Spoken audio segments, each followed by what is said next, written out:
வணக்கம். Welcome to Indian food Tamil.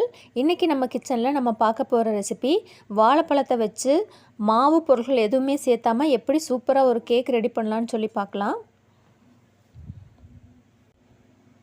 இதுக்காக நான் இன்றைக்கி 3 வாழைப்பழம் எடுத்திருக்கேன். அதை தோலை உரிச்சிட்டு குட்டி குட்டியாக கட் பண்ணிக்கோங்க.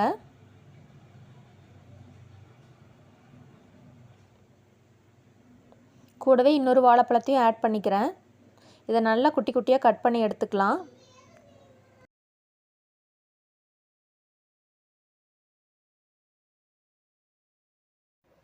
இதை இந்த மாதிரி சின்ன சின்னதாக கட் பண்ணிவிட்டு இதை ஒரு மிக்ஸி ஜாரில் மாற்றிக்கலாம்.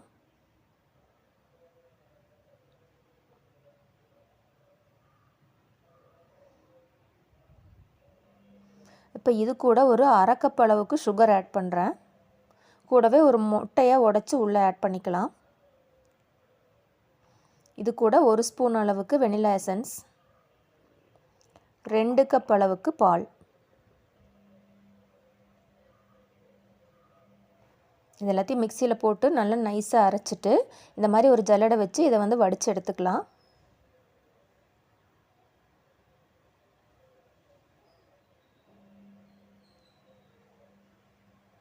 வடித்து இதை எடுத்து தனியாக வச்சுருங்க. இதுக்கப்புறம் நம்ம கேரமல் ரெடி பண்ணிக்கலாம். 1 கப் அளவுக்கு சுகர் ஆட் பண்ணிவிட்டு அதில் கொஞ்சம் ஒரு 2 அல்லது 3 ஸ்பூன் அளவுக்கு தண்ணி ஆட் பண்ணிக்கோங்க. இதை ஒரு மீடியம் ஃப்ளேமில் வச்சுட்டு நல்லா ஹீட் பண்ணிகிட்டே இருங்க.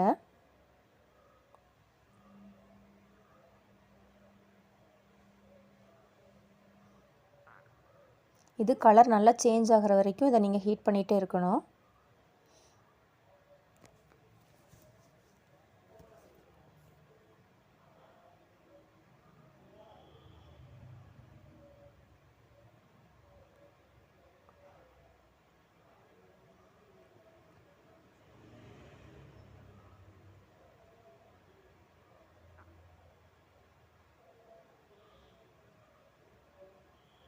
இப்போ இது லைட்டாக கலர் சேஞ்ச் ஆக ஆரம்பிக்குது.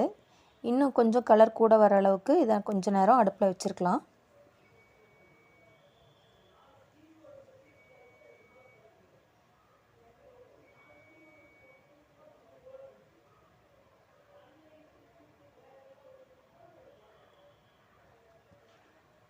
அடுப்பை ஹையில் வச்சிங்கன்னா டக்குன்னு கலர் ரொம்ப பிளாக் கலராக மாறிடும். அதனால் சிம்மில் வச்சு இதை பண்ணுங்கள்.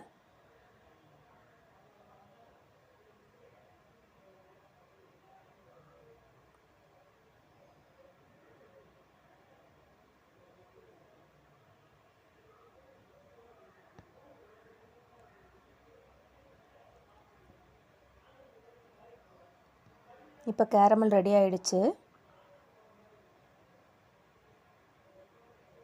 பாருங்கள், இந்த ஸ்டேஜில் நம்ம இதை அடுப்பிலிருந்து எடுத்துடலாம்.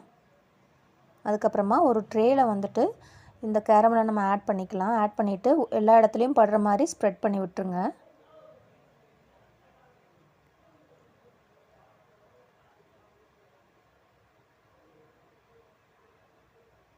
இந்த மாதிரி எல்லா இடத்துலையும் ஈவனாக ஸ்ப்ரெட் பண்ணி விட்டுருங்க.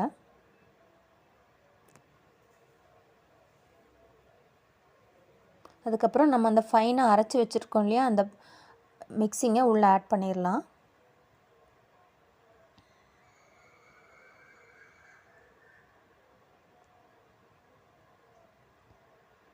இதை ஆட் பண்ணிவிட்டு ஒரு இட்லி பாத்திரத்தில் தண்ணியை சுட வச்சு உள்ளே வச்சு இட்லியை நம்ம எப்படி வேக வைப்போமோ அதே மாதிரி இதையும் வேக வச்சிடலாம்.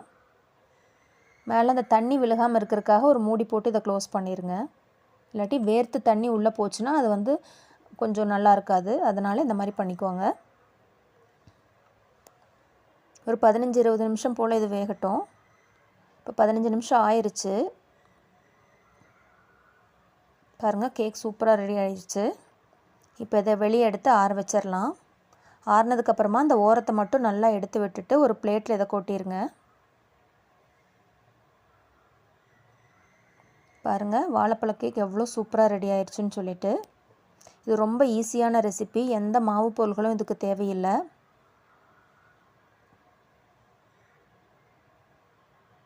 இதை இப்போ நான் கட் பண்ணி காட்டுறேன். பாருங்கள் எவ்வளோ சாஃப்டாக இருக்குன்னு சொல்லிட்டு.